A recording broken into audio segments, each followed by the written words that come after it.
కాంగ్రెస్ తరఫున కోరుతున్నాం. ఎస్ విజయ్ గారు, గుడ్ మార్నింగ్.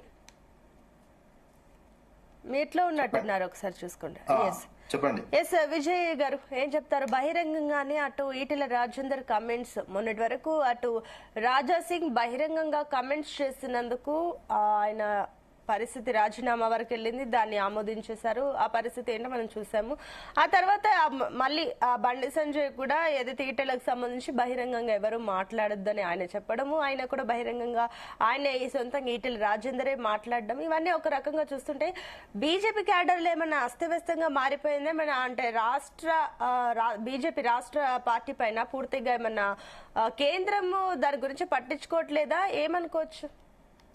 చూడండి, బీజేపీ పార్టీకి సంబంధించి అది అంతర్గత విషయం అయినప్పటికీ బీజేపీ పార్టీ ఒక మతానికి సంబంధించినటువంటి అంశం మీదనే నిలబడినటువంటి పార్టీ, దేశంలో గాని రాష్ట్రంలో గాని.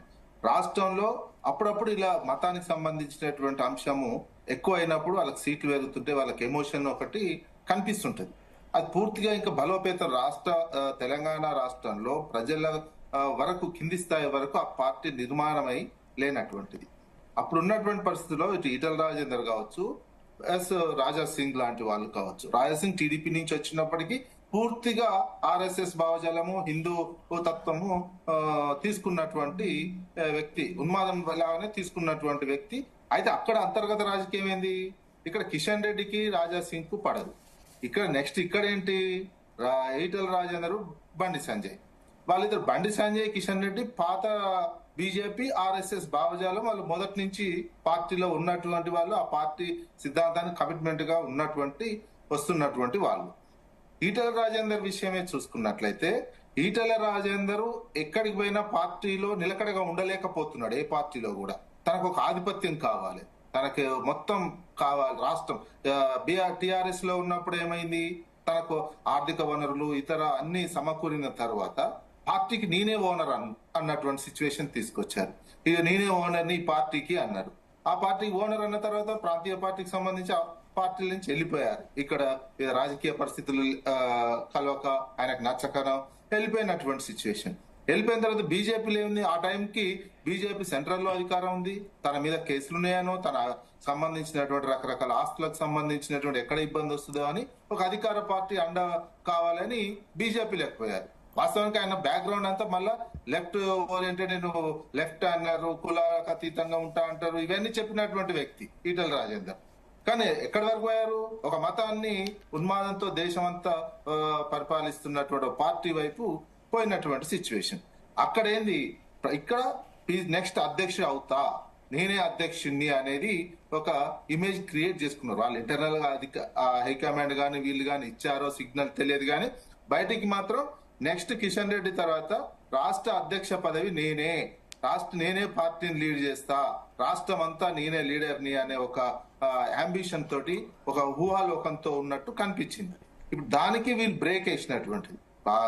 ఎవరైతే ఆర్ఎస్ఎస్ బ్రేక్ వేసింది వచ్చు, భావజాలం ఉన్నటువంటి సిచ్యువేషన్ వీళ్ళంతా చూసే ఆర్ఎస్ఎస్ చెప్పి బ్రేక్ వేసి ఆయనకు అధ్యక్ష పదవి ఇవ్వకపోయేసరికి దీనికి అంతటి కారణం బండి సంజయ్ ఆర్ఎస్ఎస్ మనిషి, మొదటి నుంచి ఉన్నటువంటి వ్యక్తి.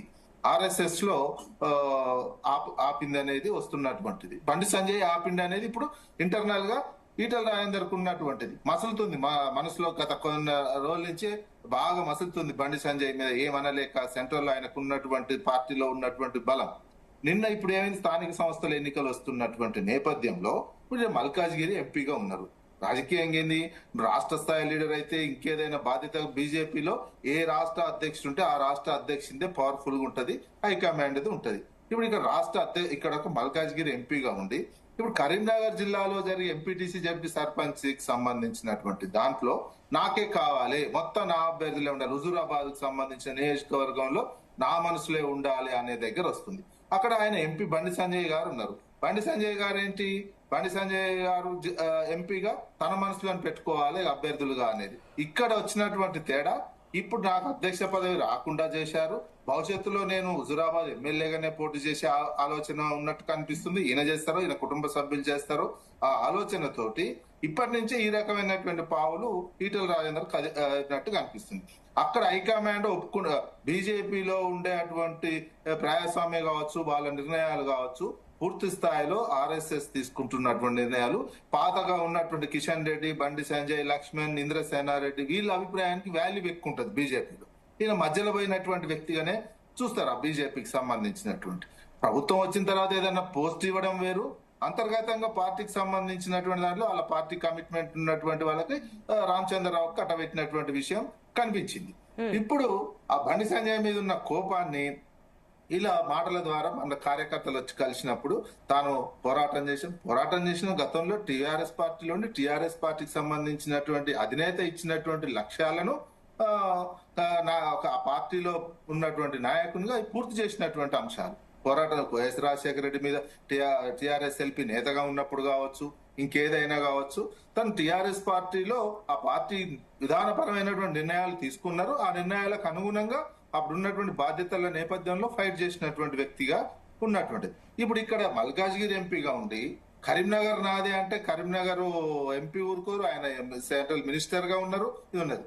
ఇది పార్టీకి సంబంధించినటువంటి అంతర్గత విషయాలు. బీజేపీ అంతర్గతంగా వాళ్ళ క్యాడర్ లో నిరుత్సాహం అయిపోయింది. అధికారం రాదు, మనకి ఇక్కడ భవిష్యత్తులో ఇబ్బందికరమైనటువంటి పరిస్థితి వస్తుంది అనేది కూడా వితిన్ ద పార్టీలో కార్యకర్తల్లో చర్చ జరుగుతున్నటువంటి అంశం. ఇక వీళ్ళు ఈ రకంగా కొట్టుకుంటూ వైపు రాజాసింగ్ సస్పెండ్ చేశారు, ఓవైపు ఇప్పుడు ఈటల రాజేందర్ ఇష్యూ ముందుకు వస్తుంది. ఇది బీజేపీలో అంతర్గతంగా రాజకీయంగా కొట్లాటలు జరుగుతున్నటువంటి అంశం.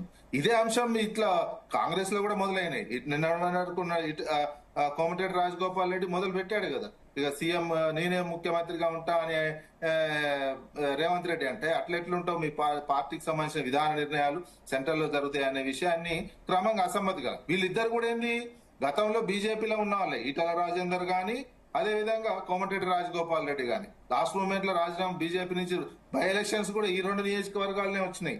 బీజేపీకి సంబంధించి పోటీ చేసినటువంటి అభ్యర్థి హుజురాబాద్ లో పోటీ చేసి గెలిచినటువంటి ఈటల రాజేందర్, అదే విధంగా మునుగోడుకు సంబంధించి కాంగ్రెస్ ఎమ్మెల్యే ఉంటే రాజీనామా చేసి బీజేపీ నుంచి పోటీ చేసి ఓడిపోయి లాస్ట్ మూమెంట్ లో మళ్ళా కాంగ్రెస్ లో చేరి టికెట్ తెచ్చుకున్నటువంటి వ్యక్తి రాజగోపాల్ రెడ్డి. ఈ రకంగా రాష్ట్రంలో అంతర్గత రాజకీయాల్లో ఈ రెండు జాతీయ పార్టీలు కొట్టుమిట్టాడుతున్నాయి. ఈ రెండు జాతీయ పార్టీలు రాష్ట్ర ప్రయోజనాలను కాపాడతలేవు. 49 సార్లు పోయారండి ముఖ్యమంత్రి గారు ఢిల్లీకి. కనీసం ఎరువుల సమస్య పరిష్కరించలే కదా జాతీయ పార్టీ చెప్తున్నటువంటి విషయం. అదేవిధంగా కిషన్ రెడ్డి ఏం చేస్తున్నారు, ఎరువులే సమస్య. 49 సార్లు దేశంలో ఏ ముఖ్యమంత్రి కూడా పోలే. వితిన్ ద బీజేపీ ముఖ్యమంత్రులు కూడా 49 సార్లు ఢిల్లీకి పోయి ఉంటారు. ఈయన 49 సార్లు పోయారు. నేను 1000 సార్లు అయినా పోతా అంటున్నారు. 1000 సార్లు కనీసం ఎరువుల సమస్య పరిష్కరించలేదు. రోజు చెప్పులు లైన్లో పెట్టాల్సిన పరిస్థితి వచ్చింది రైతాంగము. అదేవిధంగా బీజేపీ ఇందాక అంటున్నారు చంద్రబాబు, అది తెలంగాణ సమాజం ఆలోచించాల్సింది ఏంది, మనము శాసించే స్థాయిలో ఉండాలి రాజకీయంగా. 8 ఎంపీలు కాంగ్రెస్ కు 8 ఎంపీలు బీజేపీకి ఇస్తే చంద్రబాబుకు నిధులు ఎట్లా పోతున్నాయని ఆయన 16 ఎంపీలు చేతిలో పెట్టుకొని దేశాన్ని శాసిస్తున్నాడు. మరి తెలంగాణ వాళ్ళని శాసించొద్దా? అందుకే నా అభిప్రాయంతో ప్రాంతీయ అస్తిత్వమే చంద్రబాబు ప్రాంతీయ అస్తిత్వంతో 16 స్థానాలు గెలుచుకొని సెంట్రల్ లో చక్రం తిప్పుతున్నాడు. విజయ్ గారు, కానీ ఇందాక జితేందర్ గారు 8 మంది ఎంపీలు ఉన్నారు, ఏం లాభము, వాళ్ళు కర్తవ్యాన్ని మర్చిపోయి ఈ రకంగా విమర్శలు చేసుకుంటున్నారు, ఇది కరెక్ట్ కాదు అని చెప్పేసి జితేందర్ గారు అన్నారు. నేను అదే చెప్తున్నా మేడం, జితేంద్ర గారు అన్నారు. మరి కాంగ్రెస్ వాళ్ళకు కూడా 8 ఇచ్చారు, అధికారం ఇచ్చి 49 సార్లు పోయారు కదా. నేను రాష్ట్రం కోసం 49 సార్లు పోయినా అంటే కనీసం ఎరువుల సమస్య కూడా పరిష్కారం కాలే కదా. ఉత్తర చక్రం అటు ఇటు తిరుగుతున్నట్టే కనిపిస్తుంది. సొంత ప్రయోజనాలే పోయి బనకచర్లకు ఒప్పుకొని వచ్చారు కదా. ఇప్పుడు ఇక్కడ ముఖ్యమంత్రి గారు కూడా ఏంటంటే పేరుకు కాంగ్రెస్ పార్టీ ముఖ్యమంత్రి, ఇండియా కూటమి ముఖ్యమంత్రి. వ్యవహరిస్తున్నది ఏంది, మొత్తం ఎన్డీఏ కూటమి ముఖ్యమంత్రి లాగానే వ్యవహరిస్తున్నారు. ఎట్లా చంద్రబాబు నాయుడు చీఫ్ మినిస్టర్, రేవంత్ రెడ్డి ఆయన మంత్రివర్గంలో సహచరులు లాగా వ్యవహరిస్తున్నాడు. ఈ బనకచర్ల విషయంలో తెలిసిపోయిందిగా. ఢిల్లీలో చంద్రబాబు నాయుడు ప్రెస్ కాన్ఫరెన్స్ మాట్లాడలేదు. ఇటు రామానాయుడు మాట్లాడిండు, ఇటు రేవంత్ రెడ్డి మాట్లాడు. రామానాయుడు ఏంది మంత్రి వాళ్ళ దాంట్లో, ఇటు రేవంత్ రెడ్డి చంద్రబాబు కింద మంత్రి లాగా వ్యవహరించిండు. చంద్రబాబు సహచరు రాష్ట్రం అండి, ఒక అస్తిత్వంతో ఏర్పడిన రాష్ట్రానికి ముఖ్యమంత్రి లాగా వ్యవహరించండి రేవంత్ రెడ్డి గారు. మీరు పర్సనల్ గా గురువు శిష్యుడు అంటే మరి ఆయన ఇంట్లోకి పోయో ఇంకేడికి పోయో మీరు ఏమైనా చేసుకోరు, విదేశాలకు పోయి ఏమైనా చేసుకోరు. ఇద్దరికి ఫ్రెండ్షిప్ ఉంటే, రాజకీయంగా ఉంటే నువ్వు ఒక రాష్ట్రానికి ముఖ్యమంత్రిగా ఉన్నప్పుడు ముఖ్యమంత్రిలాగా వివరించాలి.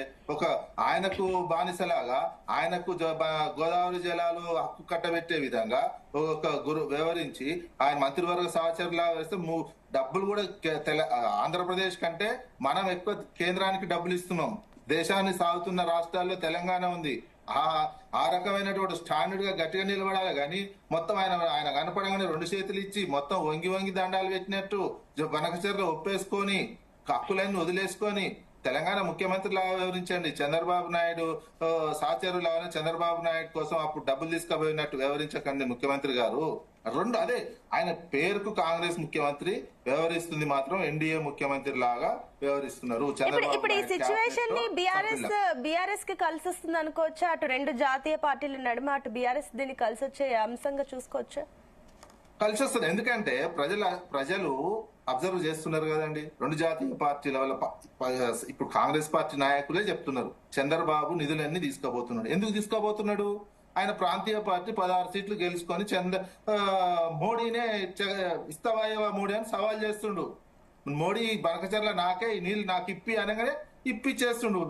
రేవంత్ రెడ్డిని బెదిరించిండు, ఇంకెవరిని బెదిరించి నిధులన్నీ ఇచ్చి పడేస్తుండు. ఎందుకు? ప్రభుత్వం అంత భయం ఉన్నది. మరి తెలంగాణ సమాజము కొత్తగా వచ్చిన రాష్ట్రము, మన తెలంగాణ సమాజం కూడా 16 ఎంపీలు ప్రాంతీయ అస్తిత్వం ఉన్న పార్టీకి వస్తే ఢిల్లీలో చక్రం తిప్పేవాళ్ళు కదా. ఇప్పుడు వీళ్ళు చక్రం తిప్పలేరుగా. నిరంతరం పోయి చేతులు కట్టుకొని వాళ్ళు గుజరాత్ దగ్గర చేతులు కట్టుకొని ఉంటున్నారు, ఆయన ఢిల్లీ దగ్గర చేతులు కట్టుకొని ఉంటున్నాడు. ముఖ్యమంత్రి గారు అయితే ఢిల్లీ దగ్గర చేతులు కట్టుకునే ఉంటున్నారు, గుజరాత్ ఆయన దగ్గర కూడా చేతులు కట్టుకునే ఉంటున్నారు. 49 సార్లు పోయారు కానీ ఏం రాలేదు. అందుకనే ప్రాంతీయ అస్తిత్వం మనం కాపాడుకోవాల్సినటువంటి అవసరం ఉంది. మన ముఖ్యమంత్రి గారు మన ప్రాంతీయ తెలంగాణ అస్తిత్వాన్ని ఢిల్లీలో దెబ్బతీసే విధంగానే వ్యవహరించారు. టెక్నికల్ గా బనకచర్ల వాటా గోదావరి వాటా పోతుందనే బాధ ఎంత ఉందో, అది బాధ వర్ణాతీతమైనటువంటి బాధ కంటే ఈయన వ్యవహరించినటువంటి తీరు తెలంగాణ అస్తిత్వాన్ని దెబ్బతీసి ఒక మంత్రివర్గ సహచరుడిగా వ్యవహరించిన తీరే తెలంగాణ సమాజాన్ని ఎక్కువగా బాధిస్తుందండి.